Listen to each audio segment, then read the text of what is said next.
செங்கல்பட்டு மாவட்டம் மதுராந்தகம் அருகே கிளியாற்றில் நீர்வரத்து அதிகமானதால் நீலமங்கலம் ஈசூர் இடையிலான தரைப்பாலத்தை மூழ்கடித்தவாறு தண்ணீர் சென்றது. இதனால் 10க்கும் மேற்பட்ட கிராமங்களுக்கான போக்குவரத்து துண்டிக்கப்பட்டது. இதுகுறித்து கூடுதல் விவரங்களோடு இணைகிறார் நம்முடைய செய்தியாளர் அருண்குமார். வணக்கம், விவரங்களை வழங்கலாம். வணக்கம். வடகிழக்கு பருவமழையானது கடந்த 2 தினங்களாக செங்கல்பட்டு மாவட்டத்தில் பல்வேறு பகுதிகளில் மழையானது பெய்து வந்தது. இந்த நிலையில் செங்கல்பட்டு மாவட்டத்தில் மிகப்பெரிய ஏரியாக இருந்து வரக்கூடிய மதுராந்தகம் ஏரியின் உபரி நீரானது கிளியாற்று வழியாக செல்வதன் காரணமாக நீலமங்கலம் ஈசூர் இடையிலான தரைப்பாலம் மழை நீரால் வெள்ளப்பெருக்கானது ஏற்பட்டது. இதன் காரணமாக தரைப்பாலத்தில் பொதுமக்கள் செல்லக்கூடாது என போக்குவரத்தை துண்டித்துள்ளனர்.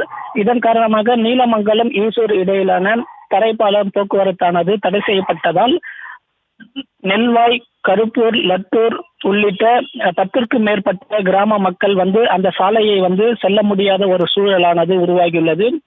அப்பகுதியில் உள்ள பொதுமக்கள் அத்தியாவசிய தேவைக்காக செல்ல வேண்டும் என்றால் 10 கிலோமீட்டர் தூரம் சுத்தி செல்ல வேண்டிய ஒரு நிலையானது ஏற்பட்டுள்ளது. நீலமங்கலம் ஈசூர் இடையிலான தரைப்பாலம் ஆண்டுதோறும் பெய்து வரக்கூடிய பருவமழையினால் இது போன்ற நிலையானது ஏற்படுவதாக அப்பகுதி மக்கள் வேதனை தெரிவிக்கின்றனர். எனவே இப்பகுதி மக்களின் நலன் கருதி உடனடியாக இப்பகுதியில் உயர்மட்ட பாலத்தை அமைக்க வேண்டும் என அப்பகுதி மக்கள் தமிழக அரசுக்கு கோரிக்கை வைத்துள்ளனர். விவரங்களை வழங்கியமைக்கு நன்றி அருண்குமார்.